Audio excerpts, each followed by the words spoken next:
اے پیغمبر میری طرف سے لوگوں کو کہہ دو کہ اے میرے بندو جنہوں نے اپنی جانوں پر زیادتی کی ہے اللہ کی رحمت سے نا امید نہ ہونا، اللہ تو سب گناہوں کو بخش دیتا ہے، بے شک وہی تو ہے بڑا بخشنے والا بڑا مہربان۔ اور اس سے پہلے کہ تم پر عذاب آ واقع ہو اپنے پروردگار کی طرف رجوع کرو اور اس کے فرما بردار ہو جاؤ، ورنہ بعد میں تم کو مدد نہیں ملے گی۔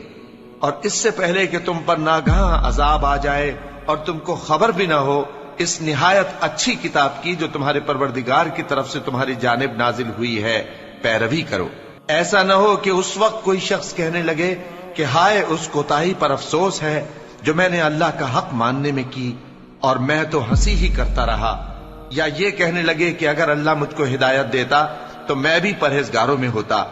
یا جب عذاب دیکھ لے تو کہنے لگے کہ اگر مجھے پھر ایک دفعہ دنیا میں جانا ہو تو میں نیکوکاروں میں ہو جاؤں۔ ارشاد ہوگا کیوں نہیں، میری آیتیں تیرے پاس پہنچ گئی تھی مگر تو نے ان کو جھٹلایا اور شیخی میں آ گیا اور تو کافر بن گیا۔ اور اے مخاطب جن لوگوں نے اللہ پر جھوٹ بولا تم قیامت کے دن دیکھو گے کہ ان کے چہرے سیاہ ہو رہے ہوں گے، کیا تکبر کرنے والوں کا ٹھکانہ دوزخ میں نہیں ہے؟ اور جو پرہیزگار ہیں ان کی کامیابی کے سبب اللہ ان کو نجات دے گا، نہ تو ان کو کوئی تکلیف پہنچے گی اور نہ وہ غمناک ہوں گے۔ اللہ ہی ہر چیز کا پیدا کرنے والا ہے اور وہی ہر چیز کا نگراں ہے،